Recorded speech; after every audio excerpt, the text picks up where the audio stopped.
I'm Drew, I'm that frog guy, and today we're coming at you from the reptile room, at least the building area, and we're going to make grow-out containers. So stay tuned!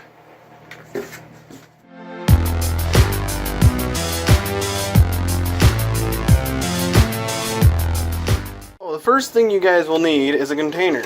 I've been using these kind of containers from Josh's Frogs. You can buy them elsewhere. They're technically a 10 fluid ounce container. A deli container, and then they have small little holes either on the lid or along the edge. I can't remember where the ones are at on here. I think they're around the edge. If not, you'll have to pop your own holes in them. I'll find those in a second. So you'll need one of these containers. Then you'll also need some sphagnum moss. You'll want to get it wet. I have already pre-moistened some. And then you'll also need at least a type of a plant like a pothos to put in for cover, and then some leaf litter. So that's pretty much all you guys need, but I'll put it all together and you guys can see how it looks. So first, take a container, you make sure you wash it clean, and you also wash your moss out. I'm going to make a mess on my little counter here that I just cleaned off. So you're going to fill it up. I usually don't compress it too much.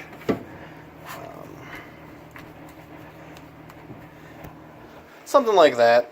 And then I'll add the pothos in here. This is just a clipping from another tank that was kind of getting overgrown. If you have pothos, you'll know what I mean. They kind of just take over.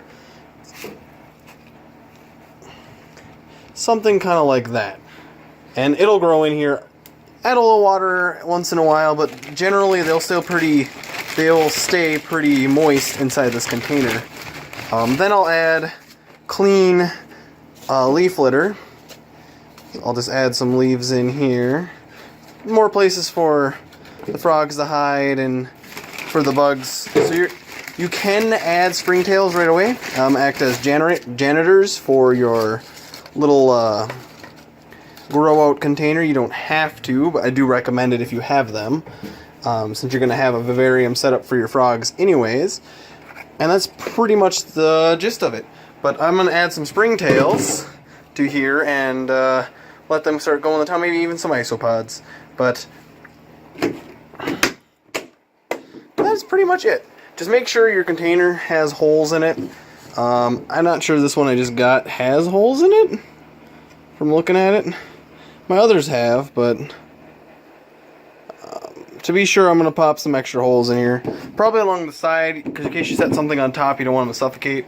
Usually it's best to have them along the edge if you're going to put holes in your grow-out container. But that's the general grow-out container. You can do bigger, smaller, depending on what you got. You can use a 10-gallon tank. You can use a critter keeper, except they don't keep moisture in very well. And you want your high humidity for your frogs. So I'd recommend one of these is probably the best options. And I'm going to put this in the reptile room somewhere it's going to get some light. But not be too bright. Because you don't want the froglets to be too bright. But for now, I want the pothos to kind of settle in. So I think I'm going to add, well, I don't want it too cold.